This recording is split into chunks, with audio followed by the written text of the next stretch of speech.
दोस्तों नमस्कार, मेरा नाम है गौतम राणा। मैं नानमता उत्तराखंड का रहने वाला हूँ। आज की जो मेरी वीडियो है वो बीटेक के ऊपर है। ठीक है, कि क्या बच्चों को बीटेक करनी चाहिए या नहीं करनी चाहिए। और ये वीडियो जो मैंने बनाई है आज स्पेशली बनाई है क्योंकि आज सीबीएसई 10th का रिजल्ट आया, बोर्ड का रिजल्ट आया। उन बच्चों का बहुत विडम्बना रहती है कि भैया हम साइंस लें, आर्ट्स लें, कॉमर्स लें, क्या लें। ठीक है, तो उन बच्चों के भी काम आएगी। और चूँकि देखो बच्चों, मैं आप लोगों से यही कहना चाहूँगा कि आप पहली बात तो बेस्ट ऑफ लक कहूँगा जो बच्चे अच्छे नंबर लेके आए।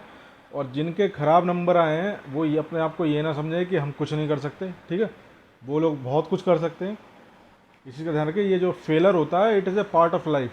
ठीक है, तो इसको as a part of life लीजिए। ये मत समझिए कि मेरी लाइफ ख़त्म हो गई, ऐसा नहीं है। देखो हमने जब बीटेक की, मैंने 10th में जो है मेरे अच्छे नंबर आए थे। मैं सेकंड टॉपर रहा अपने स्कूल में, जवाहर नवोदय विद्यालय रुद्रपुर से पढ़ाई की मैंने, तो वहाँ सेकंड टॉपर था। लेकिन जब बीटेक में गया तो बीटेक में मेरी 3 सप्ली आई थी फर्स्ट सेमेस्टर में। तो ऐसा नहीं है फेलर नहीं मिलता है, हर किसी को मिलता है फेलर। तो फेलर को, लेकिन उससे बहुत कुछ सीखने को भी मिला कि नहीं यार, सप्ली अगर कोई फेल हो रहा है तो इसको ये मत समझिए। हमारे कई दोस्त हैं जो फेल हो के भी मतलब आज अच्छी जगह पे हैं, तो ऐसा मत समझिए। ठीक है, मैं आप लोगों के साथ हूँ। और हाँ, बीटेक की जो मैं ये लाइन बता रहा हूँ, कई लोगों की मैंने जो है मतलब जले में नमक नमक छिड़कने वाली बात है, दुखती रगों में मैंने जो है पैर रख दिया है। बीटेक वालों का दर्द बहुत ज़्यादा है आज के टाइम में। तो देखिए, बीटेक जो कोर्स है वो बहुत ही बढ़िया कोर्स है। ठीक है, मैं तो यही कहूँगा, इंजीनियरिंग मैंने की है, एनआईटी जालंधर से पढ़ाई की है। तो इंजीनियरिंग ने हमें बहुत कुछ सिखाया है। देखो, इंजीनियरिंग की वजह से आज हम यहाँ पे हैं। इंजीनियरिंग से हमने जो है जीवन को जीना सीख लिया। समझ रहे हो, जीना इन द सेंस कि इतने पेपर होते हैं, इतने असाइनमेंट, इतने ये वो, कंपटीशन से लड़ना सीख गया और कैसे मेहनत करनी है लास्ट टाइम में और किस तरह क्या करना है, ये सब सीखा। देखो, पढ़ता कोई नहीं कॉलेज में, सबको पता है, हर कोई जानता है, पढ़ता कोई नहीं है। वो नोट्स एक दो लड़कियां बना लेती हैं, उन्हीं के नोट्स जो है वायरल हो जाते हैं, फेसबुक में डाल देते हैं, ग्रुप बना दे व्हाट्सएप, और वही जेरोक्स मशीन के आगे लंबी लाइन लग जाती है। और यही सब पूरी कहानी, हर कॉलेज की कहानी है। ठीक है, और हाँ, बीटेक वाले जो हैं, हाँ मैं बाकी बच्चों से भी कहूँगा जो आर्ट्स ले रहे हैं या फिर कॉमर्स ले रहे हैं, अपने आप को कम ना समझें। ठीक है, आर्ट्स वाले भी बहुत कुछ कर सकते हैं। आप देखिए ना, सिंपल जो इस देश की जो सबसे बड़ी संस्था जो यूपीएससी ले रही है, आईएएस का एग्ज़ाम ले रही है, सिविल सर्विस, उसकी एलिजिबिलिटी कंडीशंस क्या है? सिर्फ ग्रेजुएशन। ग्रेजुएशन में आपका बीए भी आता है, बीकॉम भी आता है, बीटेक भी आता है, तीनों चीज़ें आती हैं।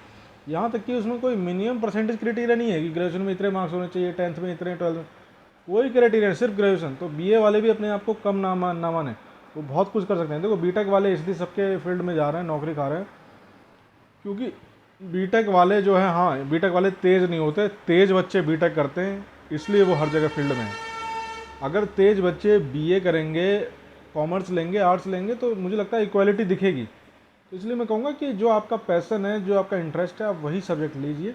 ये कोई मायने नहीं रखता कि आप इंजीनियरिंग करेंगे तभी सक्सेसफुल होंगे, आर्ट्स करेंगे तो नहीं होंगे, या आर्ट्स करेंगे तो हो जाएंगे, ऐसा कोई वो नहीं है। ठीक है, सारे इक्वल हैं, अपने इंटरेस्ट के हिसाब से आप सब्जेक्ट लीजिए। और दूसरा मैं ये कहूँगा, देखो आज की जो वीडियो में, हाँ और एक और बात कहना चाहूँगा, जो ये कोरोना का समय चल रहा है, कोरोना में बच्चे बहुत खुश थे कि भैया स्कूल नहीं जाना पड़ रहा है। हम भी सोचते थे, हम भी इस दौर से गुजर चुके हैं, तो हम भी सोचते थे कि भैया हमें स्कूल ना जाना पड़े। आप लोगों को तो बहुत अच्छी अपॉर्चुनिटी मिली है यार कि स्कूल नहीं जाना पड़ रहा है। लेकिन इसे अच्छी अपॉर्चुनिटी मत समझिए। अच्छी अपॉर्चुनिटी कह भी सकते हैं, सेल्फ स्टडी आप कर सकते हैं घर में रह के। ठीक है, स्कूल अगर नहीं जाएंगे और घर में भी नहीं पढ़ रहे हैं तो ये आपके लिए अपॉर्चुनिटी नहीं है। ठीक है, आपके लिए बाद में बहुत बुरा साबित होगा जब बेसिक्स आपके क्लियर नहीं होंगे। समझ रहे हो, तो आप पढ़िए, घर में ही रह के पढ़ सकते हैं, आप ट्यूशन लगाइए। ठीक है, आजकल ऑनलाइन चीज़ें हैं, बाइजू है, जैसे बाइजू 6 to 12 पढ़ते हैं, बाइजू से आप पढ़ सकते हैं, सब्सक्रिप्शन ले सकते हैं। सभी माँ बाप लोगों को भी मैं कहना चाहूँगा, अपने बच्चों को बाइजू से पढ़वाइए। इंग्लिश अच्छी होनी चाहिए, ये चीज़ ध्यान रखना, ट्यूशन लगवाइए इंग्लिश के लिए। और दूसरा, जो बच्चे गरीब हैं, खासकर जिनके माँ बाप किसान हैं, मजदूर हैं, उनके लिए मैं कहना चाहूँगा कि अगर आप लोगों के पास पैसे नहीं है किताब खरीदने के लिए कि भैया मेरा बच्चा कैसे पढ़े, कहाँ से पढ़े, तो आप, भारत सरकार ने सभी के लिए, ये सिर्फ गरीब बच्चों के लिए नहीं, सभी के लिए एक ऐप लॉन्च कर रखे, ई पाठशाला करके ऐप है, प्ले स्टोर में मिलेगी। क्योंकि आजकल सबके पास मोबाइल है, मजदूर से लेके सबके पास, रिक्शा वाला भी जो है आजकल मोबाइल रखता है, नेट का इस्तेमाल कर रहा है, वीडियो देख रहा है। तो सही इस्तेमाल करिए इंटरनेट का, अपने बच्चों को जो है दिखाइए, ऐप डाउनलोड करवाइए, उनको कहिए भैया इस ऐप से पढ़िए, बुक्स है उसमें हिंदी इंग्लिश सारी बुक्स, एनसीईआरटी की बुक्स है, एनसीईआरटी की बुक्स बेस्ट होती हैं, एक चीज़ ध्यान रखना। तो 6 to 12 सारी बुक्स फ्री हैं, बच्चों से कहिए कि आप वहाँ से पढ़िए, उन ऐप डाउनलोड करके। देखो मैं उसका अगर लिंक होगा तो मैं लिंक नीचे शेयर कर दूंगा, नहीं तो साइड में देखो वो ऐप आ रही होगी स्क्रीन में, ई पाठशाला प्ले स्टोर से, ठीक है, कैसे डाउनलोड करनी है। तो इस ऐप को आप डाउनलोड करके आप पढ़िए घर में बैठ के, ठीक है। ऐसा ये कभी ये मत सोचिए कि मैं गरीब हूँ तो मैं कुछ नहीं कर सकता, मेरे पास पैसे नहीं है। आजकल बहुत सारी चीज़ें फ्री ऑफ कॉस्ट उपलब्ध हैं नेट पे, ठीक है। इंटरनेट का सही इस्तेमाल करिए। और हाँ, बीटेक जो ये इसलिए मैं वीडियो लेके आया हूँ क्योंकि ललन टॉप ने अभी लेटेस्ट बीटेक के ऊपर वीडियो बनाई है, जो कि आगे कंटिन्यू हो रही है, इस वीडियो के बाद है। तो मैं टोटली उन लोगों से एग्री करता हूँ कि भैया हम भी उस चीज़ से निकले। एनआईटी जालंधर से पढ़ाई की है मैंने, बीटेक की है, तो समझ सकता हूँ वो दर्द और हर चीज़। तो देखिए आप उस वीडियो को, ठीक है। वो टोटली मैं उस चीज़ से एग्री करता हूँ और ये सच है, कड़वा सच है, ठीक है। हमारी सोसाइटी ने कुछ पैमाने रख दिए हैं। जब बच्चा छोटा होता है तो भैया बच्चे से पूछते हैं क्या बनोगे, तो कहते हैं पायलट बनेंगे, ठीक है। सबका जवाब यही होता है, हमारा भी जवाब यही होता था। जब बड़े होते हैं तो कहते हैं भैया क्या बनेंगे, डॉक्टर, लड़कियों के डॉक्टर, अगर लड़का है तो इंजीनियर बनेगा। इन चीज़ों से बाहर आइए, भेड़ चाल में मत दौड़िए, ठीक है। अपने पैशन, ये नहीं है कि इंजीनियरिंग ख़राब है, इंजीनियरिंग बहुत ही बढ़िया डिग्री है, ठीक है। हमने इंजीनियरिंग की है तो हम समझ सकते हैं, तो ठीक है। तो आगे वीडियो देखिए। बहुत बहुत धन्यवाद आप लोगों का, ठीक है, जो आप मेरे वीडियो को पसंद कर रहे हैं। आप मेरे चैनल को, हाँ एक चीज़ मैं जरूर कहूँगा, मेरे चैनल को लाइक कीजिए, सब्सक्राइब कीजिए और शेयर जरूर कीजिए, और ये वीडियो आगे अंत तक देखिएगा, ठीक है। ज़रूर बहुत कुछ सीखने को मिलेगा आपको। बहुत बहुत धन्यवाद आप लोगों का, धन्यवाद। Brought to you by Racing Fantasy. Download the app now. हम सब की जिंदगी में, खास तौर पर हिंदुस्तान में पैदा होने वाले पुरुषों की जिंदगी में, जब वो पुरुष नहीं होते, लड़के होते हैं, किशोर होते हैं, एक यक्ष प्रश्न जरूर आता है। 12वीं की कक्षा में पहुंचने से पहले ही बड़े होकर क्या बनोगे। एक पैमाना है जो बना दिया गया है कि अगर सबसे ज्यादा होशियार हो तो गणित विषय लोगे, कुछ कम हो तो बायो लोगे, डॉक्टरी की तैयारी करोगे, उससे भी कमजोर हो, जी कमजोर हो तो कॉमर्स लोगे, और निरे गधे हो तो आर्ट्स की पढ़ाई करोगे। दशकों से ये पैमाना हम लड़कों पर थोपा जाता रहा। दशकों से कभी रिश्तेदार, कभी पड़ोस के अंकल, किन्हीं ज्ञात अज्ञात लोगों के उदाहरण दे देकर, इश्तिहारों में छपने वाले मगशॉट की तस्वीरों को दिखा दिखाकर हम पर दबाव बनाते रहे, हमसे कहते रहे जिंदगी में उत्थान करना है तो 12वीं के बाद बीटेक करनी होगी। ये वो दौर था जब हमें बीटेक और बीई का फर्क नहीं पता था। ये वो दौर था जब हमें नहीं पता था कि बीटेक करने के बाद भी ज़्यादातर लोग इस फील्ड को तज देते हैं। कोई कोडिंग करता है, कोई स्क्रिप्ट लिखता है, कोई सिविल सर्विसेज में जाता है, कोई कुछ और करता है। एक अज्ञात भय था जो हमारे मन मस्तिष्क पर तारी था। ये किसी एक सौरभ द्विवेदी की कहानी नहीं है, ये इस देश के हर दूसरे नौजवान की कहानी है जो 12वीं तक आते आते करियर के प्रेशर से घिरा रहा। कभी इसके लिए पिटा, कभी इसके लिए ताने सहे, कभी इसके लिए बेजा दबाव सहा। और इन सब के बीच जब इंजीनियरिंग देश की राष्ट्रीय हॉबी बन चुका था करियर के मामले में, तब कुकुर मुत्ते की तरह इंजीनियरिंग कॉलेज हो गए। फलाना इंस्टीट्यूट ऑफ इंजीनियरिंग, ढिकाना इंस्टीट्यूट ऑफ ढिकाना साइंसेज। कन्फ्यूजन इतना कि सरकार को नियम बनाना पड़ा कि प्राइवेट कॉलेज अपने नाम के आगे इंडियन शब्द ना लगाएं, क्योंकि इंडियन इंस्टीट्यूट ऑफ टेक्नोलॉजी और इमली खेड़ा इंस्टीट्यूट ऑफ टेक्नोलॉजी में फ़र्क मिटता जा रहा था। ये सब हम आज क्यों कह रहे हैं? क्योंकि 28 जुलाई 2021 के अखबार में हमने एक रिपोर्ट पढ़ी कि इंजीनियरिंग की सीटों की संख्या एक दशक में सबसे कम हो गई है। 5 दर्जन कॉलेज बंद हो गए हैं। क्या बदल गया इन 10 वर्षों में? जो बच्चे कभी कानपुर और कोटा की फैक्ट्रियों में रात दिन फॉर्मूले रटते थे क्योंकि इंजीनियर बनना था, वो अब क्या बन रहे हैं? आज विस्तार से जानेंगे कि ये बीटेक वाला का तिलिस्म क्या है और क्यों इस तिलिस्म में उलझने से पहले ये ज़रूरी है कि हम और आप समझें कि हमारे और आपके नौनिहालों की खुद की चाह क्या है, रुचि क्या है। इंजीनियरिंग, कुछ साल पहले तक कितनी बड़ी बात होती थी इंजीनियरिंग करना। माँ बाप भी सबको चौड़े होकर बताते थे बेटा या बेटी बीटेक कर रहा है। 10वीं में जिसके अच्छे नंबर आए गणित की तरफ ठेल दिया गया। ये मैं इसलिए कह रहा हूं क्योंकि अब ये चलन थोड़ा सा कम हो गया है। 10 साल पहले इंजीनियरिंग कॉलेजों में एडमिशन मिल जाना बड़ी उपलब्धि होती थी और यहाँ इंजीनियरिंग कॉलेज से तात्पर्य आईआईटी या एनआईटी भर से नहीं है, किसी भी तरह के सरकारी प्राइवेट इंजीनियरिंग कॉलेज। लोग कर्ज लेकर बच्चों को डोनेशन वाले कोटे से भी दाखिला दिलाते थे। भेड़ चाल सी थी। इंजीनियरिंग में दाखिले की तैयारी कराने वाली खूब सारी कोचिंग क्लास भी खुली।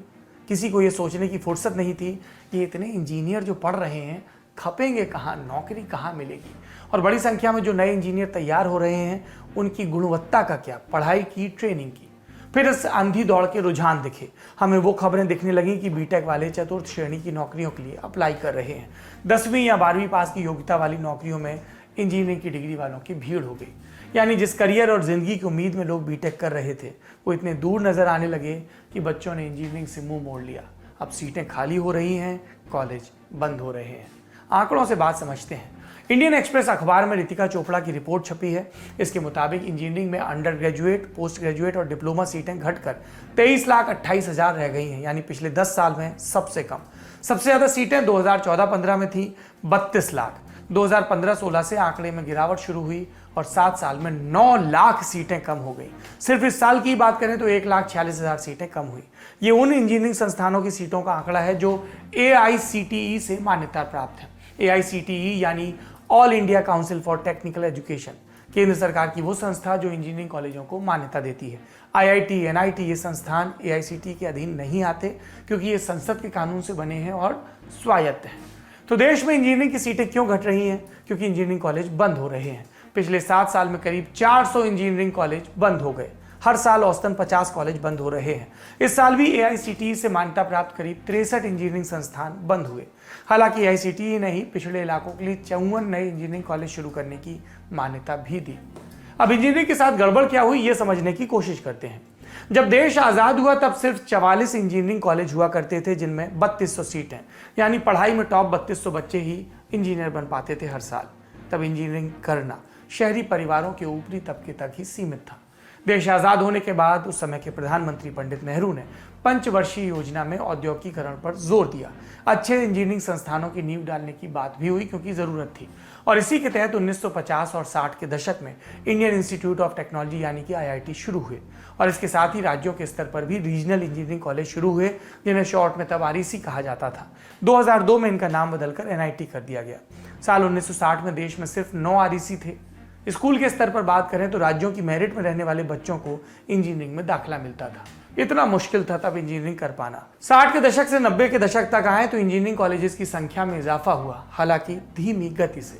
लेकिन 80 और 90 के दशक में तकनीक का चलन जोर पकड़ने लगा और इंजीनियरिंग की पढ़ाई भी 90 के दशक के बाद से जोर पकड़ने लगी। प्राइवेट कॉलेज खोलने लगे। साल 2000 के बाद तो इंजीनियरिंग कॉलेज वाला क्रेज कस्बों और गाँव की तरफ भी खूब पहुंच गया। IT बूम ने इंजीनियरिंग को एक आकर्षक पेशा बना दिया, और इसका नतीजा ये हुआ कि तमाम ऐसे शहरों में जहां पर IIT हैं, जैसे कानपुर या दिल्ली, या फिर तमाम ऐसे शहर जहां पर किसी मशहूर कोचिंग इंस्टीट्यूट ने अपना बसेरा किया और बाद में वो अपनी कोचिंग के लिए ही मशहूर हो गए, जैसे कोटा, यहाँ पर हजारों की संख्या में बच्चे भेजे जाने लगे। ट्रेंड इस तरह चला कि 9वीं कक्षा से ही तैयारी शुरू हो गई, ऑनलाइन, ऑफलाइन, फलाना टेस्ट, ढिमाका टेस्ट, और इसमें एक देखा देखी की होड़ भी कि अरे भाई साहब, आपने अपने बच्चे को अभी तक कोटा नहीं भेजा, हमारा तो 9वीं में ही चला गया था। अब इन सब के सब का दाखिला IIT में तो हो नहीं सकता था। जिनको IIT NIT में सीट नहीं मिलती वो अपने बच्चों को प्राइवेट कॉलेज में भेजते। शिक्षा के व्यवसाय में लगे लोगों को इस डिमांड सप्लाई के खेल में मुनाफा भी दिखा, और इसीलिए इंजीनियरिंग कॉलेजों की संख्या अचानक बढ़ने लगी। सिर्फ 2011-12 की बात करें तो एक साल में 451 नए इंजीनियरिंग कॉलेज शुरू हुए। AICTE ने भी बिना क्वालिटी पर खास ध्यान दिए धड़ाधड़ कॉलेजों को मान्यता दी। केंद्र की सरकार ने और AICTE ने एक्सपर्ट कमेटियों की सिफारिशों पर ध्यान नहीं दिया। 2003 में UR राव कमेटी ने अपनी रिपोर्ट में कुछ सुझाव दिए थे। कहा था कि जिन राज्यों में 10 लाख की आबादी पर 150 सीटों से ज्यादा है वहां 5 साल तक नए कॉलेजों को मान्यता नहीं देनी चाहिए, लेकिन केंद्र की सरकार ने इन सिफारिशों पर कभी गौर नहीं किया। नए कॉलेजों पर नियंत्रण क्यों नहीं हो पाया, इस पर पूर्व HRD सचिव अशोक ठाकुर का बयान मिलता है। उनके मुताबिक इस मसले पर कई दफा चर्चा हुई, लेकिन नए संस्थान शुरू करने पर बैन लगाना कानूनी रूप से सही नहीं लगा, इसलिए ये बाजार पर छोड़ दिया गया कि जो अच्छे इंस्टीट्यूट होंगे वही सर्वाइव करेंगे। तो AICTE से इंजीनियरिंग संस्थानों को मान्यता तो मिलती गई, लेकिन पढ़ाई के स्तर पर ध्यान नहीं दिया गया। बिना योग्य फैकल्टी के, बिना लैब के, बिना पर्याप्त इंफ्रास्ट्रक्चर के इंजीनियरिंग कॉलेज चलने लगे। निजी संस्थानों के साथ साथ राज्यों के जो सरकारी स्तर कॉलेज थे उनका भी हाल खराब होने लगा। और इसकी बड़ी वजह शिक्षा को लेकर राजनीतिक उदासीनता।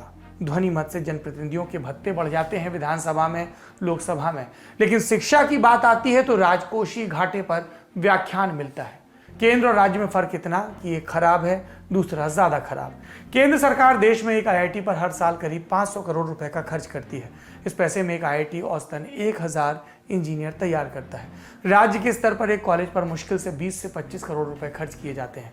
बावजूद इसके यहाँ से भी 1000 इंजीनियर ही औसतन निकलते हैं। नतीजा ये कि छात्रों को डिग्री मिल जाती है, जो अच्छे संस्थान है वहाँ प्लेसमेंट भी खूब मिल जाता है, लेकिन ज़्यादातर में नौकरी पाने की दक्षता नहीं होती। पढ़ाई के बाद भी कितने बच्चे रोजगार के लायक हैं, इस पर एस्पायरिंग माइंड्स नाम की संस्था नेशनल एम्प्लॉयबिलिटी रिपोर्ट देती है। इसके सर्वे के मुताबिक इंजीनियरिंग की पढ़ाई के बाद 80% स्टूडेंट जिन्होंने बीटेक किया है वो रोजगार के योग्य नहीं होते। आप सोचिए कितना बड़ा नंबर है।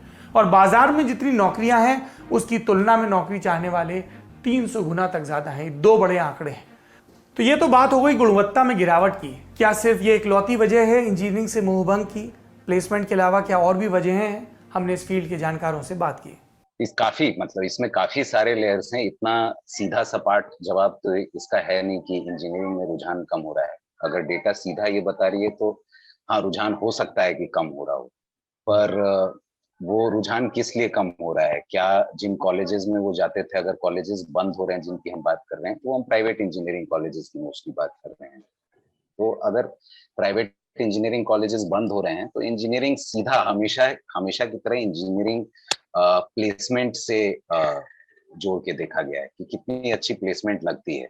तो इंजीनियरिंग के नंबर्स में या इंजीनियरिंग स्टूडेंट्स या कॉलेजेस के की जो संख्या थी उसमें बढ़ोतरी इसलिए हुई क्योंकि अर्ली 2000 में जब इंटरनेट बूम आया, सॉफ्टवेयर बूम आया, हमारे यहाँ से कोडर्स, टेस्टर्स और मतलब जो सॉफ्टवेयर सर्विसेज इंडस्ट्री है, सॉफ्टवेयर सर्विसेज इंडस्ट्री बहुत सारे लोगों को अब्सॉर्ब कर लेती थी। उसमें अब बदलाव आ गया है। अब जो जॉब मार्केट है वो थोड़ा एडवांस स्किल्स की तरफ बढ़ गया है। एडवांस स्किल्स जिसमें अगर आप जिसमें डेटा साइंसेज की बात करें, जिसमें एआई की बात करें, और जिसमें मतलब तो ऐसा नहीं है कि पहले मतलब काफी दिन से लोग जो कोर इंजीनियरिंग पढ़ रहे थे, तो कोर इंजीनियरिंग से और वो जो काम करते थे उसके बीच में कोई खास समावेश था नहीं, और ना ही कोई बिल्कुल अलग चीजें पढ़ते थे लोग। और ये मैं आईआईटीज और एनआईटीज की बात कर रहा हूँ। तो प्राइवेट इंजीनियरिंग कॉलेजेस में तो बहुत सारों में और हालत खराब होती होगी। तो अल्टीमेट पर्पस होता था कि एक डिग्री ले लें और डिग्री के बाद एक नौकरी ले लें। तो अगर जॉब ड्रिवन इकोनॉमी है तो फिर बच्चे वहीं जाएंगे जहां पर उनको जॉब गारंटी बेहतर मिलेगी। इंजीनियरिंग अभी वो जॉब गारंटी ऑफर कर नहीं रहा है, और कोर इंजीनियरिंग ब्रांचेस तो और भी नहीं कर रहे। इंजीनियरिंग महंगी शिक्षा है, मतलब प्राइवेट कॉलेजेस में उसके लिए इंफ्रास्ट्रक्चर चाहिए, उसके लिए एक लेवल के टीचर्स चाहिए। हर तरीके से एक महंगी डिग्री है जी। तो बच्चे अब दूसरे ऑप्शंस देख रहे हैं। ये हो गया, मतलब ये जो थोड़ा नेगेटिव पहलू है इसका ये है। पर एक पॉजिटिव पहलू भी है कि हो सकता है कि बच्चे जागरूक ज्यादा हो रहे हैं, हो सकता है कि, और ऐसा है भी, अब जो उनको पढ़ना या अब दुनिया उनके हाथ में, उनके फोन पे है ना, तब उनको दिख रहा है कि दुनिया में चल क्या रहा है। चीजें अभी सबसे ज्यादा लोग शायद यूट्यूब से सीख लेते हैं। जो बेसिक स्किल्स होती हैं, जो बेसिक पढ़ाई होती है, जब वो तैयारी कॉम्पिटिटिव एग्जाम्स की वो ऑनलाइन ही कर रहे हैं, तो उनको ऐसा भी लगता है कि डिग्री मतलब कितने दिन दूर हैं जब वो डिग्री भी ऑनलाइन में ले पाए। और ये पिछले 2 साल तो इस बात के लिए मतलब इसको और इस पे असर्ट करते हैं कि हाँ, ऑनलाइन हो सकती है पढ़ाई। इंजीनियरिंग स्पेसिफिकली उसकी पढ़ाई ऑनलाइन नहीं हो सकती, पर एक तरह से ठीक है कि इंजीनियरिंग कॉलेजेस कम हो रहे हैं, क्योंकि इंजीनियरिंग एज अ डिग्री को लोग एक स्टेपिंग स्टोन की तरह देखते हैं। वो उनके लिए एंड गेम नहीं है। मतलब उसमें अगर आपको अच्छा करना है तो अपने एंड से बहुत मोटिवेशन चाहिए होता है। मिडिल क्लास के लिए इंजीनियरिंग बस वो मिडिल क्लास से निकलने का या नौकरी पकड़ने का एक तरीका है। तो आई थिंक मतलब दोनों दोनों तरीके हैं। तो अगर अच्छी बात है अगर उसमें से काफी स्टूडेंट्स इंजीनियरिंग इसलिए नहीं कर रहे हैं क्योंकि वो बेहतर जानते हैं कि इंजीनियरिंग के अलावा भी और भी ऑप्शंस हैं जो कि वो देख सकते हैं। एक और चीज जिस पे हम आपसे टिप्पणी चाहते हैं सर, वो ये है कि जो रेगुलेटरी फ्रेमवर्क हमारे यहाँ पे था, उन तमाम कॉलेजेस के नियमन के लिए, जो जैसा कि आपने कहा कि आईटी बूम के नतीजे में जो कॉलेजेस आते हैं उस डिमांड को केटर करने के लिए, और आप जिले जिले में, शहर शहर में इंजीनियरिंग कॉलेजेस देखते हैं, वहां पे जो क्वालिटी थी पढ़ाई की, उसको लेकर के मतलब सरकार ने किस तरह से काम किया या नहीं किया, जिसके नतीजे में हम देखते हैं कि वो इतने जल्दी पीक कर गया, एक तरह से मैक्स आउट कर गया इंजीनियरिंग में इंटरेस्ट हमारे यहाँ पे। नहीं, पढ़ाई के लिए तो मेरा पर्सनल ओपिनियन है कि सरकार क्या ही काम करेगी। तो सरकार कर रही है। अगर अगर अभी आया है एक ब्रॉडर लेवल पे जो मल्टीडिसिप्लिनरी बनाने की, टेक्नोलॉजी को मल्टीडिसिप्लिनरी, तो इंटेंट कहीं कहीं इंटेंट दिखता है, लेकिन वो इंटेंट अब कितना ट्रांसलेट करता है निचले तबकों पे या छोटे लेवल पे या एकदम पढ़ाई मतलब करिकुलम के लेवल पे, वो तो समय ही बताएगा। अब अच्छा या बुरा है, लेकिन आईआईटीज डिफाइन करते हैं कि इंजीनियरिंग एजुकेशन कैसे होगा देश में। तो अच्छी बात अब ये है, जहां तक मतलब जो मैंने देखा है, कि इंजीनियरिंग एजुकेशन को उसको जिस तरीके से और जिस तरीके से अब तक लोग कर रहे थे, एटलीस्ट हर जगह लोग ये सोच रहे हैं कि हाँ, इसमें एक बदलाव की जरूरत है, इसमें एक नए अप्रोच की जरूरत है। क्योंकि टेक्नोलॉजी या इंजीनियरिंग एज सच, एक तो इंजीनियरिंग प्योर इंजीनियरिंग जैसी कोई चीज एग्जिस्ट नहीं करती। वो बहुत दिन पहले ही बदल गई। काफी सारे डिपार्टमेंट्स आपस में इंटरट्वाइंड हो गए। उसके बाद इंजीनियरिंग अब ज्यादा टेक्नोलॉजी एक ज्यादा बड़ा टर्म है और ऑल इनकम्पासिंग टर्म है। टेक्नोलॉजी भी अब स्टैंड अलोन एग्जिस्ट नहीं करता। टेक्नोलॉजी बिना ह्यूमैनिटीज के एग्जिस्ट नहीं करता, ह्यूमैनिटीज बिना टेक्नोलॉजी के एग्जिस्ट नहीं करती। विच मीन्स जो भी इंजीनियरिंग एजुकेशन है उसको मल्टीडिसिप्लिनरी बनाने की दिशा में कुछ काम हो रहा है। और उम्मीद है कि अगर सही तरीके से काम हो तो हम लोग अगले 5 साल में हो सकता है कि एक नया रीडिफाइंड इंजीनियरिंग करिकुलम देखें, जिसमें कि एक जिसको बोलते हैं ना कि वेल राउंडेड ग्रेजुएट निकल के जिससे आए। तो पॉलिसी लेवल पे और काम की जरूरत है, और डीपर लेवल पे ये समझने की जरूरत है कि मतलब एंड गेम क्या है। अगर जो इंजीनियरिंग करने जा रहा है स्टूडेंट, या इतने इंजीनियर्स हम लोग खड़े कर रहे हैं, तो एंड गेम क्या है। जब शुरू हुआ था तो इंटेंट बहुत क्लियर था कि देश में फैक्ट्रीज बनने वाली हैं, हम लोग टेक्नोलॉजी ड्रिवन नेशन बनने वाले हैं, तो हमें इंजीनियर्स की जरूरत है। अब ये समझने की जरूरत है कि हमें इंजीनियर्स की जरूरत है क्या, और अगर है तो किस तरह के इंजीनियर्स की जरूरत है। जाहिर सी बात है और एकदम दिख रहा है कि सिर्फ फैक्ट्री वाले इंजीनियर्स की जरूरत तो है ही नहीं। क्या सिर्फ सॉफ्टवेयर इंजीनियर की जरूरत है, वो भी नहीं पता। तो वो डिफाइन करना जरूरी है कि किस तरह के इंजीनियर्स की जरूरत है, अगर इंजीनियरिंग एजुकेशन स्पेसिफिकली उसकी बात करें। तो हमारे यहाँ जो इंजीनियरिंग कॉलेज होते हैं वो बेसिकली जो डोमिनेंट है, बीटेक डोमिनेंट है इंजीनियरिंग कॉलेज सारे। और अपने यहाँ जो पेरेंट्स की या सोसाइटी में जो टेंडेंसी रहती है कि हमारा बच्चा 4 साल बाद एक अच्छे पैकेज पे चला जाए, है ना। और उनका कोई मतलब उद्देश्य नहीं होता है कि बीटेक करने के बाद हम R&D डिपार्टमेंट में जाएं, या हम कुछ रिसर्च करें, या हम आगे हायर एजुकेशन में जाएं, ऐसा कुछ नहीं, बस ओनली पैकेज। ठीक है। तो अब प्रॉब्लम यहाँ पे क्रिएट हो गई कि पहले IIT थी 7, अब आज की डेट में जो IIT है वो आई होप शायद 23 के अराउंड है शायद, लगभग। तो अब आप ये मानिए कि 7 IITs जो थी, और एक BHU और धनबाद को मिला के टोटल 9 थी। वो पहले IIT नहीं थी, अब हालांकि आज की डेट में IIT है। तो अब 7 से अब 23, कितना मतलब ड्रास्टिक चेंज है ना। तो अब यहाँ से बच्चे हर साल जब निकलेंगे, इतने बहुत सारे उसमें क्या कहते हैं तादाद में, तो कैसे सबको जॉब मिलेगी। उसके बाद फिर 31 के आसपास अराउंड अपनी NIT है, 31 या 33 के अराउंड, है ना। तो अब इसमें पहले सेलेक्ट जो बच्चे सेलेक्ट होते थे IIT में, वो लगभग 3,500 के आसपास होते हैं। अब आज की डेट में IIT में ही सीट बढ़ गई है, 13,000 के अराउंड सीट है लगभग, है ना।